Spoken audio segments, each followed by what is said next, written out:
येता परत काही तोंड दाखवत नाही. हवा तर गोडसे राहण्याची व्यवस्था आहे ते शेतकऱ्यांपर्यंत पोहोचत नाही. नाशिकसाठी IT ची व्यवस्था झाली पाहिजे. आता भावी असतील किंवा माझे असतील, लोकांचं एक असं वाटतं की लोकांमध्ये मिसळत नाही. जेव्हा पंतप्रधान मोदी साहेब येणार होते त्यावेळेस फक्त त्यांनी व्यवस्थित केलं आणि लाईटिंग वगैरे लावले, म्हणजे काही होत नाही ना. आता खासदारकीनंतर आत्ता दिसायला लागली.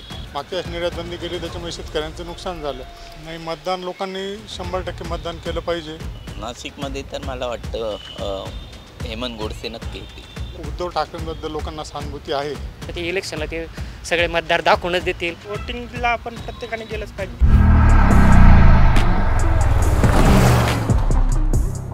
पोस्ट ग्रॅज्युएट डिग्री कोर्सच्या माध्यमातून परिपूर्ण राजकीय नेतृत्व घडवणारं आणि प्राध्यापक राहुल कराड यांच्या संकल्पनेतून साकारलेलं भारतातील पहिलं institute MIT school of government presents जागर लोकशाहीचा.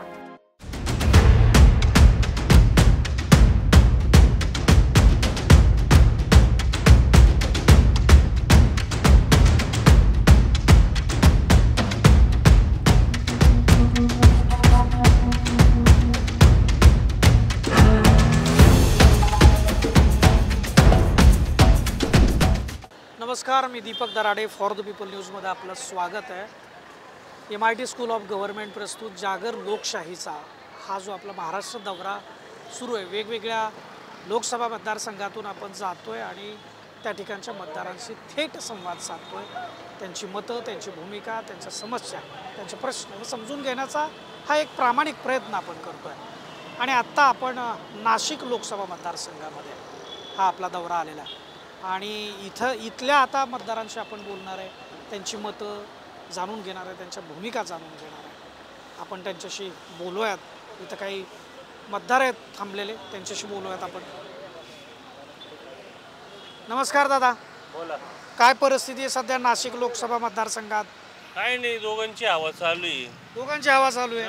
पण मला सांगा, आपण नेहमी उमेदवारांविषयी बोलतो, निवडणुकीमध्ये नेत्यांविषयी बोलतो, पण निवडणुकीमध्ये मतदार हा राजा आहे आणि तो जो मतदान देतो त्याच्यावर या देशाचं सरकार बनतं. म्हणजे इतका महत्त्वाचा घटक हा मतदार आहे. पण त्यांच्या प्रश्नाविषयी फारशी चर्चा होत नाही. तर तुमच्या नाशिक लोकसभा मतदारसंघामध्ये कोणते असे प्रश्न आहेत की ज्याची सर्वाधिक चर्चा व्हायला पाहिजे, ते प्रश्न सोडवले गेले पाहिजे? मेन म्हणजे आपल्या रोजगार हमी भेटला पाहिजे. जी वाढती लोकसंख्या आहे त्याच्यानुसार आपण म्हणायचं आपले यंग जनरेशन जे आहे त्यांना नोकऱ्या पाणी नाही, कामधंदे नाही आहे. नुसते म्हणता कंपनी इकडं आणू, हे प्रकल्प इकडं आणू, ह्या गोष्टी इकडं आणू, पण तशातल्या ते नुसत्या वरच्यावर गोष्टी होत्या.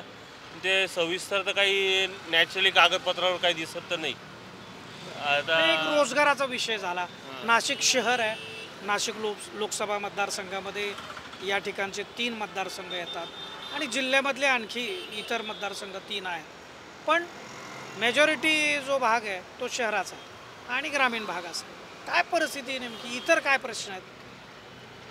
प्रश्न म्हणायचं म्हटलं तर जे लोक आपल्याला म्हणजे आता हे खासदार यांचं म्हटलं ते 5 वर्षाला आले, एकदा येता परत काही तोंड दाखवत नाही, परत येतच नाही. दुसरे काय दादा या तुम्ही बोला दादा, काय सध्या परिस्थिती, कुठले प्रश्न आहेत इथं? शिक्षणाचा प्रश्न मोठा. पोरांच्या शिक्षणाला पैसे जेवढे लागून जातात, सरकार शेती कुठं सवलत पोरांना. आणि इथं शिक्षणाच्या पैसा करता करता दिवस रात्र निघून जाते आमची फी भरायला. सरकारी शिक्षण हे मजबूत केलं पाहिजे. कामधंदे नाही आहे, एवढी मोठी सिटी कामधंदे नाही आहे. 4-4 तास लावून सुद्धा इथं 50 रुपयाचा भाडा लागत नाही. इथं 2 वाजेपासून बसले, अजून भोवणी नाही झाली. इथं कामं नाही, धंदे नाही, काय करायचं आता लोकांनी? महागाई वाढवून ठेवली. महागाई विषय जाऊन द्या, आता सगळीकडे महागाई आहे. मेन कामं धंदे पाहिजे लोकांना. मला सांगा, आता हे याच्यासोबत आणखी काय विषय आहेत? महाराष्ट्रामध्ये तोडफोडीचं राजकारण झालं, त्याच्याविषयी काय? तोडफोड ठीक आहे, ते तोडफोड तर सगळीकडे होत राहते. ती तोड सगळीकडे होते, त्यामुळे बाकीच्या इकडे पण होती ना, नुसतं सगळी ना महाराष्ट्रात होती. सगळीकडे तोडफोड बाकीकडे चालते राज्यामध्ये. आता मला सांगा, ह्या सगळ्या गोष्टींचा काय परिणाम होऊ शकतो या निवडणुकीवर? परिणाम तर काही नाही. ज्यांना निवडून द्यायचं ते निवडून देणार. कोणाची हवा आहे इकडे? हवा तर गोडसे राहण्याची सगळ्यात जास्त. आणखी काही नागरिकांशी आपण बोलूया. सैन्य आणि क्रीडा क्षेत्रात करिअर करायचे? नेताजी सुभाषचंद्र बोस सैनिकी निवासी शाळा पुणे. ॲडमिशनसाठी संपर्क 960 781 1662. दादा आहेत माझ्यासोबत. नमस्कार. नमस्कार. काय म्हणताय, कसं आहे? मजेत. कसे चाललेत दिवस? ठीक. ठीक चाललेत? चांगले नाहीत? सध्या चांगले दिवस आहेत. सध्या चांगले दिवस आहेत. काय सध्या लोकसभा निवडणुकीचं वातावरण आहे, जोरदार प्रचार सुरू आहे. हो. तुमच्या नाशिक लोकसभेचं सीट घोषित करायला फार उशीर झाला. महायुतीचं खूप चर्चा महाराष्ट्रामध्ये, नाशिकचं कोण असणार, नाशिकचं कोण असणार, काय परिस्थिती होती? तुकाराम देवळे येतील परत. देवळे साहेब परत येतील. कारण सध्या खासदार कोण निवडून देतो याच्यापेक्षा केंद्रात सरकार कोणाचं येणार हे खूप महत्त्वाचं आहे. कारण देशाची सुरक्षितता ही खूप महत्त्वाची आहे आणि जे सरकार देशाची सुरक्षितता ठेवेल ते सरकार सत्तेत आलं पाहिजे. ते सरकार आलं पाहिजे, मोदी सरकार आले पाहिजे. मी असं प्रत्यक्ष मोदी सरकार किंवा काँग्रेस सरकार असं नाही. देशाची सुरक्षितता जे सरकार ठेवेल, देश सुरक्षित ठेवेल ते सरकार सत्तेत आलं पाहिजे. पण कोण ठेवेल मग? सध्या तर 10 वर्षातला म्हणजे 70 वर्षाचा कधी विचार केला तर मागच्या 10 वर्षात जी देशाची सुरक्षितता योग्य प्रकारे झाली आहे तर असं वाटतं की मोदी सरकार पुन्हा सत्तेत आलं पाहिजे. मोदी सरकार पुन्हा सत्तेत आलं. सुरक्षितता हा तुमचा महत्त्वाचा मुद्दा. मला सांगा, तुम्ही रिक्षा चालवता तर काय अर्थकारण काय असतं तुमच्या कुटुंबाचं? तुम्हाला परवडतं का? काय परिस्थिती सध्या? आता सध्या आहे ना परिस्थिती काहीच नाही. फक्त रिक्षाचे परमिट जास्त सोडलेले त्यांनी सरकारने. नोकऱ्या पाण्या नाही आहे. ग्रॅज्युएट माणूस पण रिक्षा चालवतो आहे काय.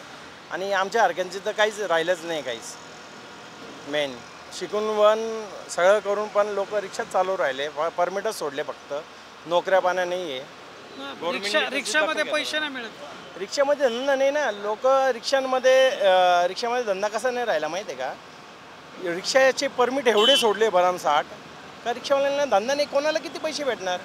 एवढी महागाची गाडी घ्यायची, 3-3.5 लाखाची गाडी घ्यायची आणि 10-10, 20-20, 15-15 रुपये गोळा करायचे. त्याच्यात काय धंदा होणार. कुटुंब कसं चालतं तुम्ही? कुटुंब माझं असं तसं चालवावं लागतं. आता माझ्या मुलाचीच फी भरायची मला. क्लासची फी एवढी तगडी झालेली. 33-40 रुपये फी मागतात आहे 10वीच्या परीक्षाची. ती इकडून आणणार मी. रिक्षावर तर होणार नाही.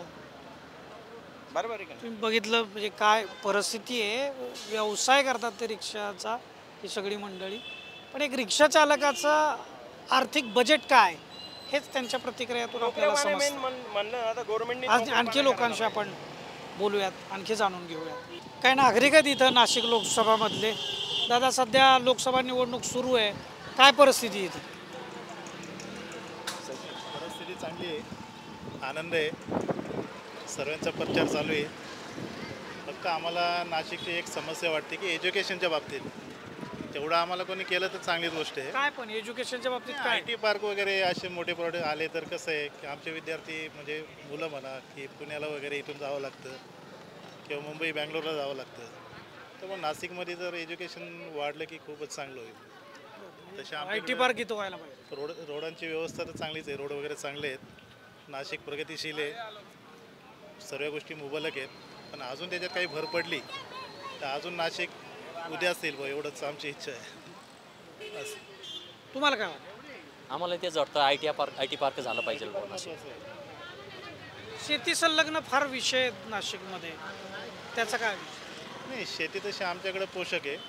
शेतीचं शेतीमालाला भाव मिळत नाही. भाव मिळत नाही. आता ते शेवटी कसं आहे, मार्केटिंग होत नाही. माल बाहेर गेला की शेतकऱ्यांना 2 पैसे मिळतील, पण तशी व्यवस्था नाही. आणि व्यवस्था आहे तर शेतकऱ्यांपर्यंत पोचत नाही. आज रेल्वेची पण आहे व्यवस्था आहे, पण मग शेतकऱ्यांपर्यंत तशी गाडी पोचत नाही. त्यांचा माल तिथेपर्यंत पोचत नाही. त्यांचा खर्च वाढतो. परत ती हमी कोणी देत नाही की पैसे मिळतीलच असं. आता आमच्याकडे बाग आहेत, द्राक्षांच्या बाग आहेत. अनेक कोटी रुपये पैसे अटकलेले आहेत व्यापाऱ्यांकडे. बरेच नवीन जुने कमिशनर त्यांनी प्रयत्न केला, पण काय पेमेंट वगैरे त्याचं मिळालं नाही. असे पण बरेच शेतकरी आहेत अजून. असं मग ते किरकोळ विक्री केली की त्यांना ते बरं वाटतं. पण नाशिक एक ग्रीन एरिया आहे. भाजीपाला वगैरे आमच्या इथून नाशिक डायरेक्ट वाशी मार्केट 24 तास चालतं. म्हणजे तसं व्यवस्थित आहे. आता इथं हे सगळं तुम्ही सांगताय, ते हे होण्यासाठी आता कुणाला मतदान करतील नाशिक? मतदानाचं बघा, आम्हाला मतदानाचं युवा पिढी तर आहेच. जे उभे आहेत ते फक्त त्यांच्याकडून एक आशा आहे की त्यांनी अजून लक्ष घालावं नाशिकमध्ये असं. कारण लोकांच्या काही भावना अशा आहेत की आता भावी असतील किंवा माझे असतील की लोकांचं एक असं वाटतं की लोकांमध्ये मिसळत नाही. एवढं प्रत्येकाच्या मनामध्ये आहे, खंत आहे की त्यांनी मिसळलं पाहिजे असं. मग काय इथं परिवर्तनाचं वार आहे? परिवर्तन त्या बाबतीत परिवर्तन आहेच असं नाही म्हणता येणार नाही. वार आहे आहेच ना. आता ऑनलाईन सिस्टीम झाली, सर्व गोष्टी. आता बसेस जरी म्हटले तुम्ही ऑनलाईन तिकीट काढू शकतात, चिल्लरचा विषय राहिलेला नाही. नाही परिवर्तन म्हणजे मी राजकीय दृष्ट्या बोलतो. राजकीय दृष्ट्या राजकीय आम्हाला सर्व प्रिय आहेत.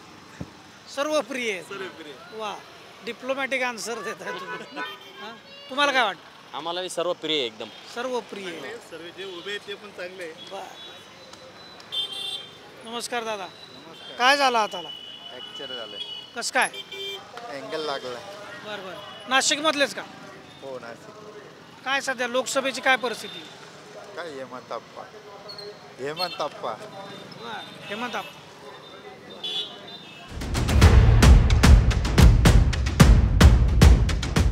नाशिकमधले काही नागरिक आहेत आपल्या सोबत, त्यांच्याशी बोलूयात. सध्या लोकसभा निवडणूक सुरू आहे आणि प्रचार शिगेला पोहोचला आहे. या प्रचारामध्ये नाशिककरांचे कोणते प्रश्न चर्चेला यायला पाहिजेत पण ते येत नाहीत, काय वाटतं तुम्हाला? आता तसं पाहायला गेलं तर भरपूर प्रश्न आहे नाशिककरांच्या दृष्टीने. फक्त आता हे कसं राजकारणी लोक फक्त जेव्हा इलेक्शन जवळ येते त्यावेळेसच मतदारापर्यंत पोचतात. बाकीच्या वेळेस ते आता तसं केलं तर नाशिकच्यासाठी IT ची व्यवस्था झाली पाहिजे. आता आपण बरेचसे मुलं पुणे मुंबईकडे जातात तर IT ची व्यवस्था झाली पाहिजे. नंतर जे बरेचसे बेरोजगार आहे ते दिवसेंदिवस बेरोजगारींचं प्रमाण वाढत आहे.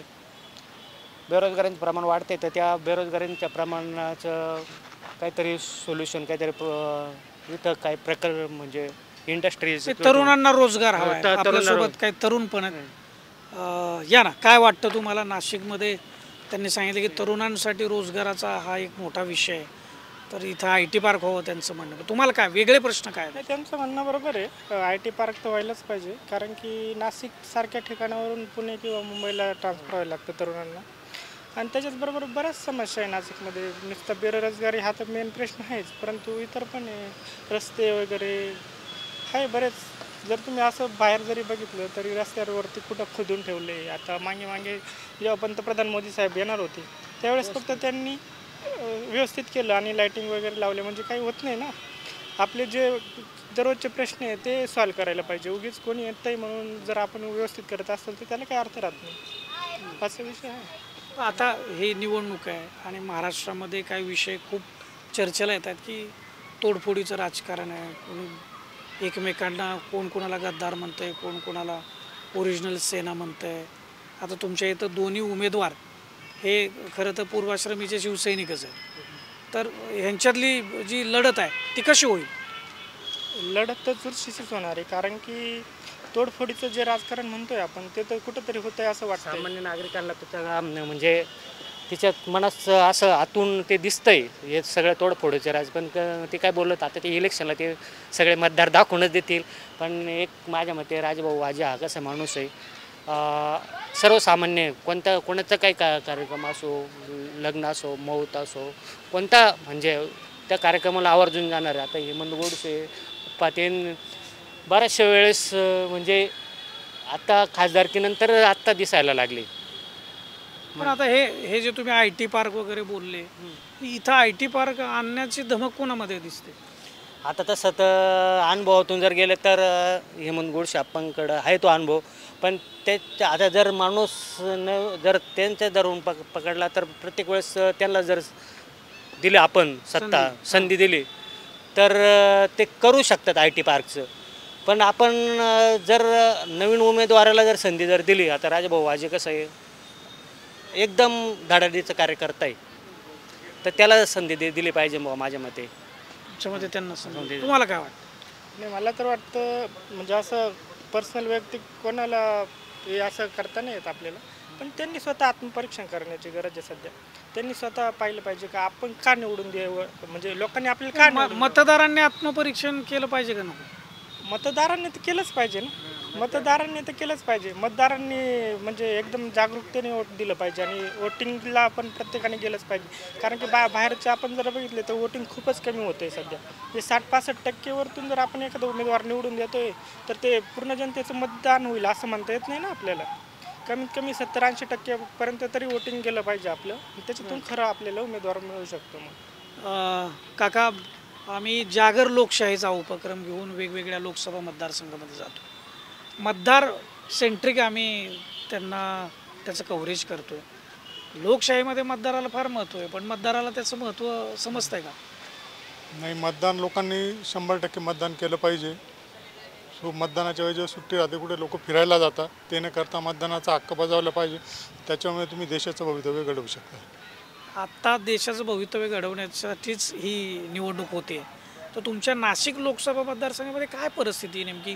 कुठले विषय महत्त्वाचे आहेत की ज्याची चर्चा व्हायला पाहिजे, ज्याची सोडवणूक व्हायला पाहिजे, त्या पद्धतीचं डिस्कशन झालं पाहिजे? MIDCमध्ये कंपन्या आल्या पाहिजे. लोकांना आज रोजगाराची गरज आहे. नंतर जे नाशिक जिल्हा कांदा उत्पादक आहे, कांद्याच्या बाबतीत ठोस डिसिजन घेतलं पाहिजे. द्राक्षाच्या बाबतीत ठोस डिसिजन घेतलं पाहिजे. निर्यात बंदी नाही केली पाहिजे त्यांनी. मागच्या वेळेस निर्यात बंदी केली, त्याच्यामुळे शेतकऱ्यांचं नुकसान झालं. शेतकऱ्यांचा पैसा आल्यामुळे मार्केटमध्ये सगळं चलन फिरतं. मोठा वर्ग आहे इथं शेती. हो, नाशिक जिल्हा. आता मला सांगा, हे सगळे प्रश्न तुम्ही सांगताय, त्याच्या जोडीला आणखी एक नाशिक लोकसभामध्ये फार महत्त्वाचा प्रश्न आहे. तुमचे दोन्ही उमेदवार हे पूर्वाश्रमीचे शिवसैनिक आहेत आणि आता शिवसेना फुटली आहे, 2 गट आहेत आणि त्या दोन्ही गटाचे 2 उमेदवार आहेत. तुम्हाला काय वाटतं, ह्या तोडफोडीचा परिणाम ह्या निवडणुकीवर नाशिकमध्ये होऊ शकतो? नाही, उद्धव ठाकरेंबद्दल लोकांना सहानुभूती आहे. हो, हे परिणामकारक ठरू शकतो. हो हो हो, यस. नाशिकचा निकाल वेगळाच लागू शकतो.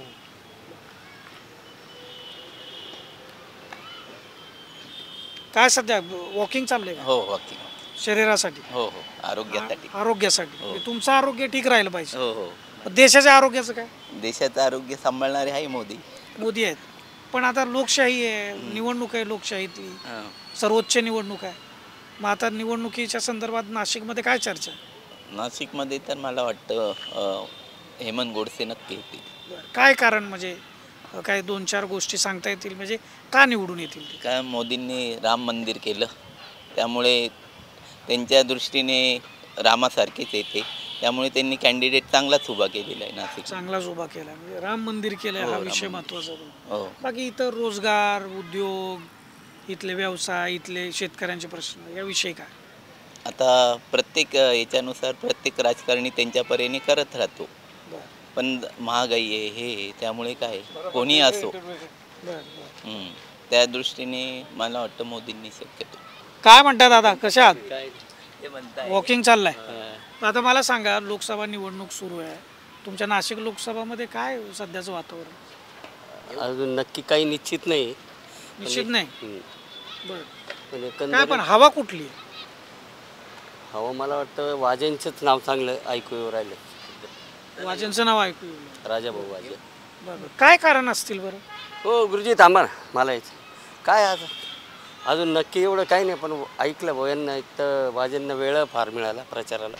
MIT स्कूल ऑफ गव्हर्नमेंट प्रस्तुत जागर लोकशाहीचा हा जो फॉर द पीपल न्यूजचा जो आपला महाराष्ट्र दौरा सुरू आहे, यामध्ये जागर लोकशाही म्हणून आपण जो कार्यक्रम करतो आहे, त्यामध्ये तिथल्या लोकसभा मतदारसंघामध्ये जातो आहे आणि आपण तिथल्या मतदारांशी थेट संवाद साधतो आहे, त्यांचे प्रश्न समस्या समजून घेण्याचा प्रयत्न करतो आहे, तिथली राजकीय परिस्थिती आपण समजून घेतो आहे. आज या दौऱ्यामध्ये आपण नाशिक लोकसभा मतदारसंघामध्ये आलो होतो. इथल्या मतदारांशी आपण ज्यावेळी संपर्क साधला त्यावेळी काही बाबी समोर आल्या, त्या तुम्ही बघितल्यातच. अर्थातच साधारणपणे इथल्या मतदारांच्या ज्या अपेक्षा आहेत ह्या शेती संदर्भातल्या आहेत, IT पार्क संदर्भातल्या आहेत, रोजगाराच्या संदर्भातल्या आहेत, इन्फ्रास्ट्रक्चरच्या संदर्भातल्या. नाशिक शहर हे मुंबईपासून जवळ आहे, जसं पुणे आहे तसंच नाशिक आहे. त्यामुळे नाशिकमध्ये सुद्धा IT पार्क होण्यासाठी जे पोटेन्शियल आहे ते इथं आहे आणि ते व्हावं अशी इथल्या नागरिकांनी अगदी आवर्जून त्यांची अपेक्षा व्यक्त केली। याचबरोबर शिक्षण लोकांना परवडत नाही, जो रोजगार मिळतो आहे त्याच्यामध्ये शिक्षण देऊ शकत नाही, दिवसेंदिवस हे शिक्षण महाग होत आहे आणि यावरती कुठलाही तोडगा निघत नाही असं लोकांचं म्हणणं। तीच परिस्थिती आरोग्याच्या बाबतीत आहे, तीच परिस्थिती शेतकऱ्यांच्या बाबतीत आहे। म्हणजे जो शेतीमाल या ठिकाणी पिकतो आहे, विशेष करून नाशिक जो हा पट्टा आहे, हा जो परिसर आहे, हा जो लोकसभा मतदारसंघ आहे, इथं द्राक्ष उत्पादक आहेत, कांदा उत्पादक आहेत आणि इथले हे द्राक्ष आणि कांदा हे थेट आंतरराष्ट्रीय मार्केटमध्ये जातात आणि त्याचमुळं जो रोष आहे, ज्यावेळेस केंद्र सरकारनं निर्यात बंद केली त्याचा रोष हा इथं आपल्याला बघायला मिळाला आणि त्यामुळं या संदर्भातले निर्णय, त्याच्यासाठीच्या पायाभूत सुविधा या ठिकाणी व्हाव्यात अशी इथल्या लोकांची मागणी आहे। राजकीय परिस्थितीबद्दल जर बोलायचं झालं तर या ठिकाणी जी शिवसेनेमध्ये फूट पडली त्यानंतरचे दोन गट इथं अस्तित्वात आहेत। एक शिवसेना जो एकनाथ शिंदे यांच्या नेतृत्वाखाली आहे आणि दुसरी शिवसेना जो उद्धव बाळासाहेब ठाकरे यांच्या नेतृत्वाखाली आहे आणि या दोघांमध्येच लढत इथं प्रामुख्यानं होती आहे। हेमंत गोडसे हे विद्यमान खासदार आहेत, त्यांनाच पुन्हा एक शिवसेना एकनाथ शिंदे गटानं त्यांना तिकीट दिलेलं आहे, उमेदवारी महायुतीकडून मिळाली आणि महाविकास आघाडीकडून शिवसेना उद्धव बाळासाहेब ठाकरे यांनी राजाभाऊ वाजे यांना तिकीट दिलेलं आहे। त्यामुळं ह्या दोघांमध्ये एक मोठी फाईट या ठिकाणी दिसते। जोडीला शांतिगिरी महाराज आहेत, जे अपक्ष उभा आहेत, त्यांना मानणारा त्यांचा एक वर्ग आहे। त्यामुळं हे शांतिगिरी महाराज यांची जी उमेदवारी ही भाजपसाठी डोकेदुखी ठरू शकते का, असा एक प्रश्न या ठिकाणी उपस्थित होऊ शकतो। दुसरं, वंचित बहुजन आघाडीकडून सुद्धा गायकर या ठिकाणी उमेदवार आहेत, त्यांचाही काय परिणाम इथं जाणवू शकतो का आणि त्याच्यातून ही लढाई कशी होऊ शकते या संदर्भात लोक उत्सुकतेनं प्रश्न उपस्थित करतात, मतं उपस्थित करतात।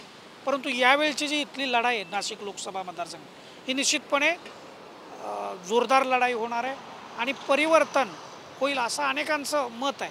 परंतु ते होणार का, आत्ता जे लोक बोलत आहेत तेच मतपेटीमध्ये म्हणजे EVM मध्ये बटन दाबलं जाणार का, अशा अनेक गोष्टी आपण आजवर बघत आलेलो आहे। त्यामुळं 4 जूनला नेमका निकाल काय लागतो, अंतिम निकाल तोच सत्य असेल आणि त्यावेळी आपल्याला कळेल की नाशिकचं मैदान कुणी मारलं आहे। असाच आमचा हा दौरा पुढच्या लोकसभा मतदारसंघामध्ये म्हणजे पालघरमध्ये जाणार आहे आणि तिथल्याही मतदारांशी आम्ही संवाद साधून त्यांचे प्रश्न समस्या मांडून तिथली राजकीय परिस्थिती काय हे तुमच्यापर्यंत घेऊन येणार आहे। तोपर्यंत आमच्या फॉर द पीपल न्यूज चॅनलचे जे अपडेट आहेत ते मिळवण्यासाठी आमच्या चॅनलच्या फेसबुक, यूट्यूब, इंस्टाग्रामवरती आम्हाला सबस्क्राईब करा, फॉलो करा आणि आमचे व्हिडिओ लाईक करून जास्तीत जास्त ते शेअर करा। कॅमेरामन रोहित वनकटेसह मी Deepak Darade, for the people news, Nashik Lok Sabha मतदारसंघ।